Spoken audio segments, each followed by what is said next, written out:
Cities have become unlivable, unsanitary nightmares, surrendered to the homeless, the drug addicted, and the violent and dangerously deranged. We're making many suffer for the whims of a deeply unwell few, and they are unwell indeed. The homeless have no right to turn every park and sidewalk into a place for them to squat and do drugs. Americans should not have to step over piles of needles and waste as they walk down a street in a beautiful city, or at least once beautiful city, because they've changed so much over the last 10 years. Our first consideration should be the rights and safety of the hardworking, law-abiding citizens who make our society function. When I'm back in the White House, we will use every tool, lever, and authority to get the homeless off our streets. We want to take care of them, but they have to be off our streets. There is nothing compassionate about letting these individuals live in filth and squalor rather than getting them the help that they need. We need professionals to help them. For a small fraction of what we spend upon Ukraine, we could take care of every homeless veteran in America. Our veterans are being treated horribly. Hey, let me know in the comments, what do you think about this? I love that. For a fraction of what we've given Ukraine, we could take care of every veteran and homeless person in America. Likewise, with all of the money we will save by ending mass unskilled migration, we will have a huge dividend to address this crisis in our own country. Under my strategy, working with states, we will ban urban camping wherever possible. Violators of these bans will be arrested, but they will be given the option to accept treatment and services if they're willing to be rehabilitated. Many of them don't want that, but we'll give them the option. We will then open up large parcels of inexpensive land, bring in doctors, psychiatrists, social workers, and drug rehab specialists, and create 10 cities where the homeless can be relocated and their problems identified. But we'll open up our cities again, make them livable and make them beautiful. For those who are just temporarily down on their luck, we will work to help them quickly reintegrate into a normal life. For those who have addictions, substance abuse, and common mental health problems, we will get them into treatment. And for those who are severely mentally ill and deeply disturbed, we will bring them back to mental institutions where they belong, with the goal of reintegrating them back into society once they are well enough to manage. It's a tough task, a very tough task. What's taken place on the streets, what's taken place with their taking so much drugs. But the fact is, we're going to try.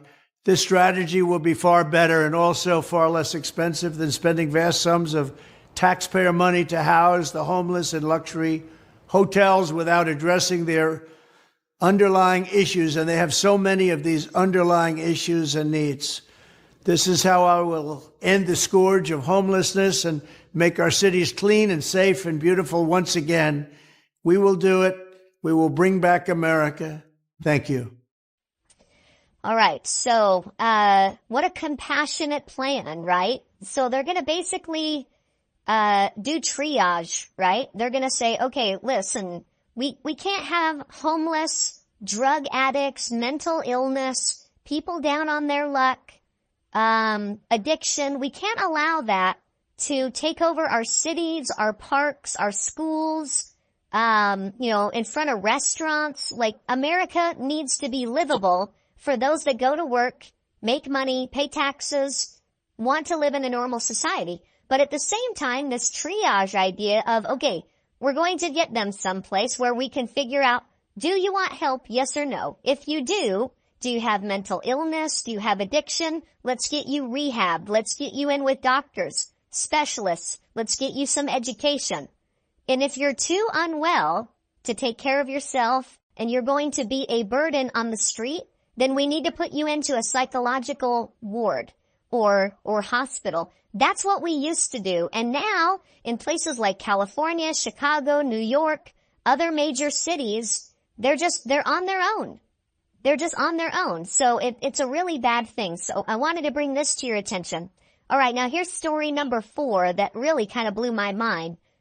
Donald Trump and his future border czar are declaring war on the Mexican cartel. Let me show you what Tom Homan had to say, and then I will bring President Trump on with his words. I got another message. Another message to the criminal cartels in Mexico. You smuggled enough fentanyl across this country to kill 148,000 young Americans. You have killed more Americans than every terrorist organization in the world combined. And that's when President Trump gets back in office.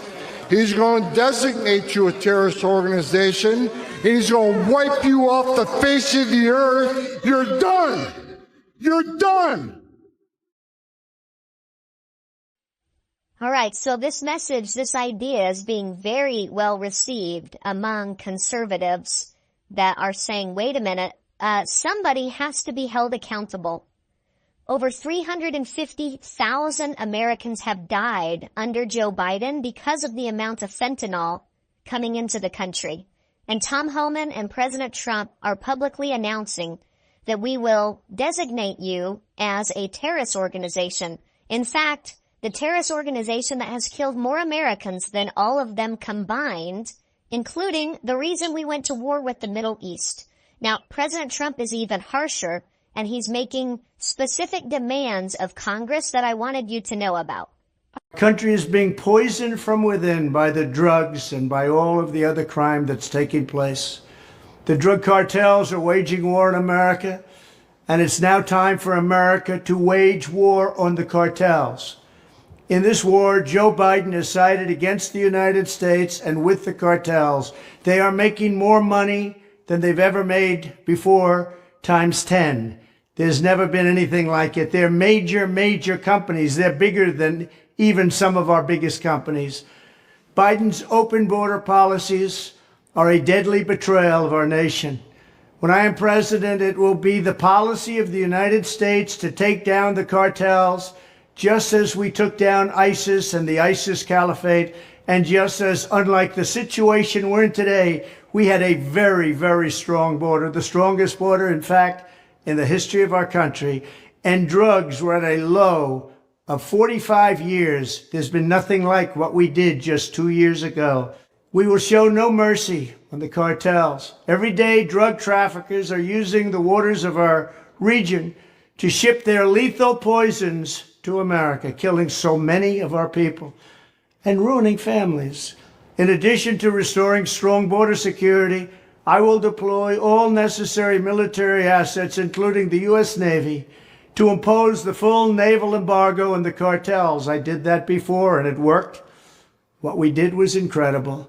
We will guarantee that the waters of the Western Hemisphere are not used to traffic illicit drugs to our country.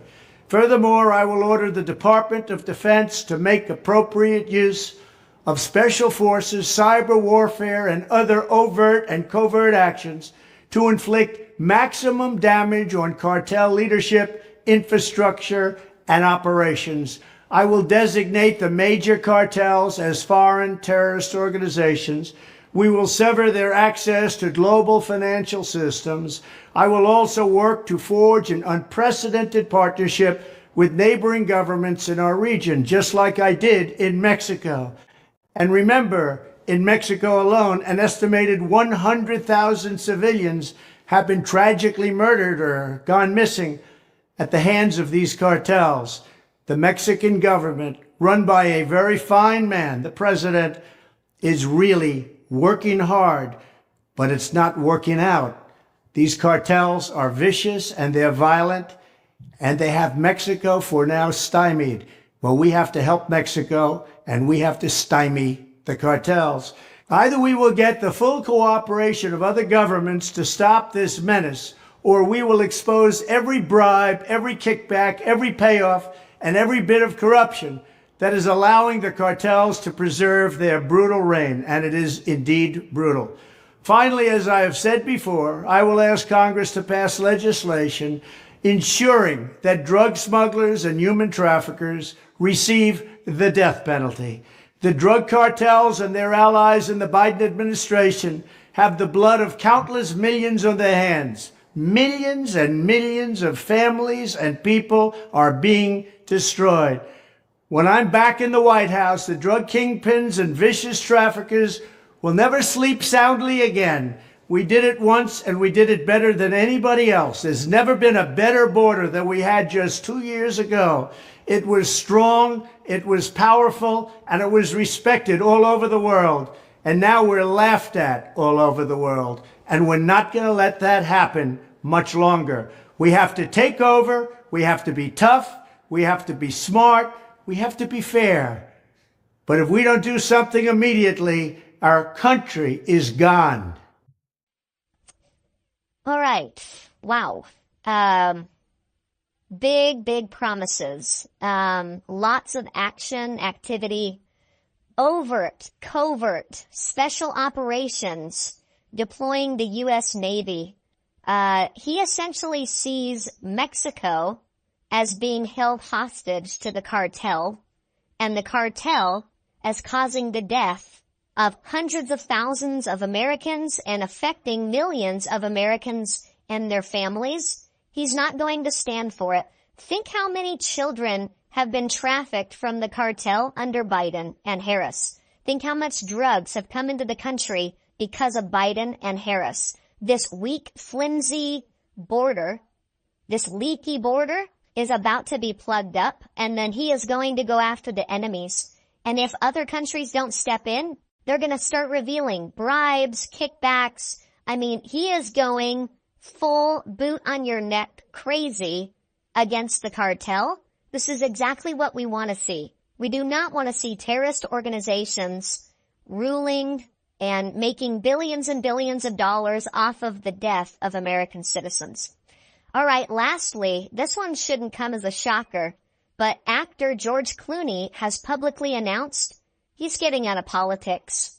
I mean, you don't admit it. You deny a man, Chief John Kelly, a Marine. You deny. You say he lied. You're still campaigning. You say it's he over, lied. Brother. It's not over. It'll never be over. I want to hear what Cole It'll never be over. You wish. The political reality is when they made that decision and everyone realized, oh my gosh, these aren't the competent adults that we were promised. Donald Trump is. And then when you pile on top of it the decisions that made inflation worse, it was a compounding interest of political crap over time that they could never get out of. And that's how she lost the race. There was a bipartisan consensus to get out of Afghanistan. That wasn't the point. It was the way it was done. Decision to get out. Hold on. It was the implementation. It was the fact that they took out our soldiers first instead of last, which is you would think would be common sense. And again, it's like you said, we thought the adults were in the room. That's why people voted for Biden. A return to normalcy, a return to competence.